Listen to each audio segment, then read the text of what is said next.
A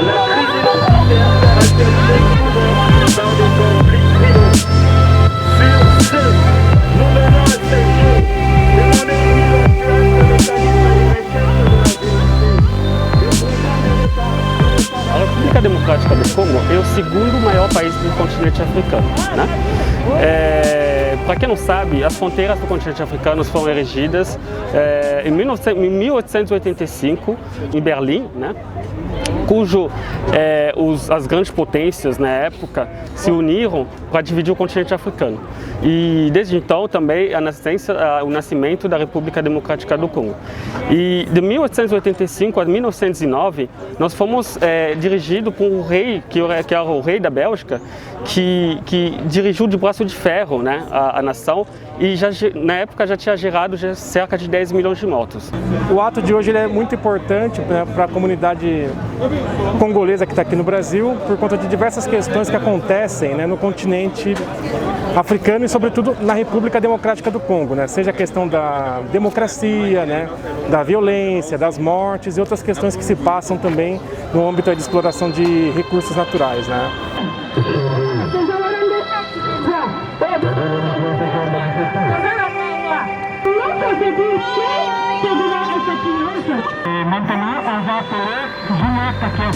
A República Democrática do Congo é um país extremamente rico, né? Então, em 1998, quando começou o conflito no Congo, tinha era tipo uma disputa entre políticos, né? Uma rebelião. E no ano 2000, na descoberta do minério que chama coltan, né? Cujo a gente tem 80% dessa riqueza mundial, nós entramos numa outra fase do conflito. Então o conflito a característica do conflito mudou automaticamente. Não foi mais um conflito em relação ao interesse do poder, mas começou a exploração dos minerais que, infelizmente, muitas empresas, né, de high-tech, né, autotecnologia, usam, porque, por exemplo, o equipamento que você está gravando agora, os componentes dele, a maioria é feito do coltan, do cobalto, que vem desse conflito no Congo, né?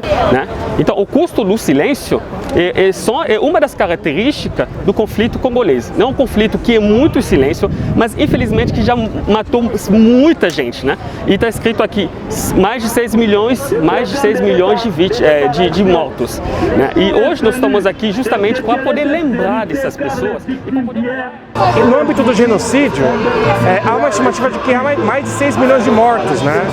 Há mais de 20 anos, mais de 6 milhões de mortes, vidas foram perdidas, né? Por conta das questões internas do Congo, né? Então, e a sociedade internacional tem que se posicionar, né, com o que acontece no Congo e outras regiões do mundo, né? Na questão da diáspora africana aqui no Brasil, ainda os dados eles são imprecisos, porque agências governamentais brasileiras produzem esses dados, né? E muitas vezes esses dados não estão em consonância, né? Mas, enfim, né, se a gente partir do pressuposto dos dados do censo, né, que foi feito em 2000 foi feito um censo, né, enfim, e tem outras formas também de ver registros, que é pelo sistemas, né, dos órgãos de controle fronteiriço. Então tem estimativas aí, no caso dos congoleses residentes em São Paulo, de que há mais ou menos aí 15 mil congoleses residentes aqui em São Paulo, né. Plusieurs facteurs en cause face à cette persistance d'insécurité qui sévit, surtout plus l'Est de la République démocratique du Congo, notamment la convoitise des ressources naturelles, le complot international pour la balkanisation de la République démocratique du Congo, l'enrichissement facile. As mídias tradicionais querem mostrar que o conflito do Congo é um conflito étnico, né? Mas na realidade o conflito do Congo não é um conflito étnico. O conflito do Congo é baseado nos interesses econômicos, né? E não é um conflito étnico. E aqui, por exemplo, eu acabei de falar, nós temos 336 etnias no Congo, né? Então, isso aí é uma vantagem para nós, né? Porque entre 333 nós somos muito misturados, né? E não existe um conflito entre etnias no Congo, da República Democrática do Congo. O problema do Congo é os interesses econômicos que cada vez mais está fazendo vítima nesse país.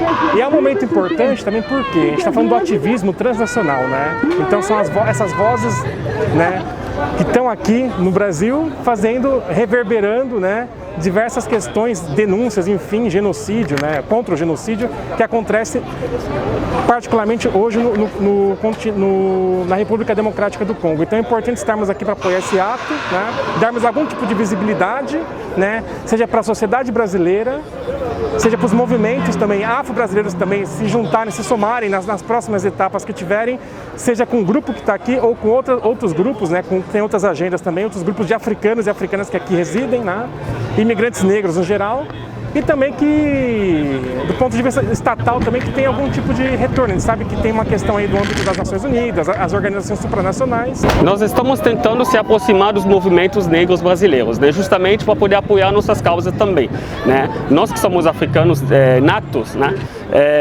nós temos muitas realidades, né, também. E você, Luiz, por exemplo, é um desses exemplos. Você é do movimento, mas você se aproximou dessa diáspora justamente para entender, né, realmente quais são os reais motivos por que nós estamos aqui, né?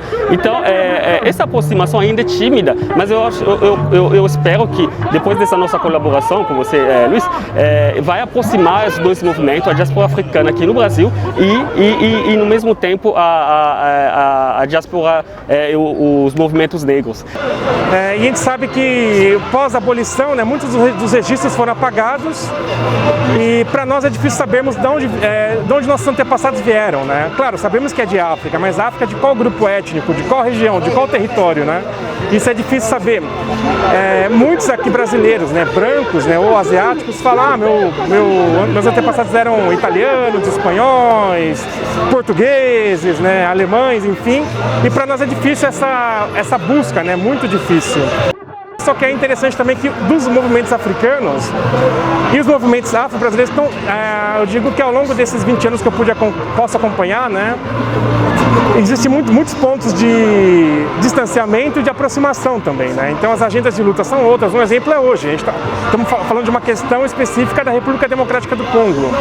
Muitos dos africanos, né, que estão aqui em São Paulo, né, não digo só os congoleses, os africanos no geral, às vezes tem outras pautas, né, como o exemplo de hoje. Às vezes tem a pauta do continente, da libertação de um país, a crítica à releitura da colonização europeia, né, e do ponto de vista migratório, né, de regularização migratória, enfim, tem algumas pautas que muitas vezes, né, os movimentos afro-brasileiros também não acompanham, né? Então é importante estar junto. Mas eu vejo que nos últimos 3 anos há essas tentativas de aproximações que é muito plausível para os dois lados. Então a minha mensagem é isso: a gente está aqui justamente para poder pedir apoio do povo brasileiro, que o povo brasileiro olhe esse conflito do Congo nos outros olhos.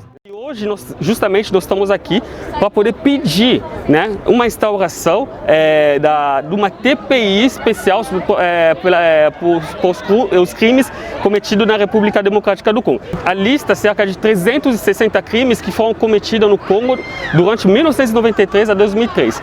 Mas, infelizmente, se encontra até agora nas gavetas das Nações Unidas, sem poder apurar esse relatório que foram feitos pelos especialistas mesmo pelos especialistas da ONU. Então nós pedimos justamente isso, que eles, que o apoio de vocês, que é para a gente poder questionar e cobrar todas essas vítimas que já se acumularam ao longo dos anos. On a vu la justice, on n'est plus des civils de mort.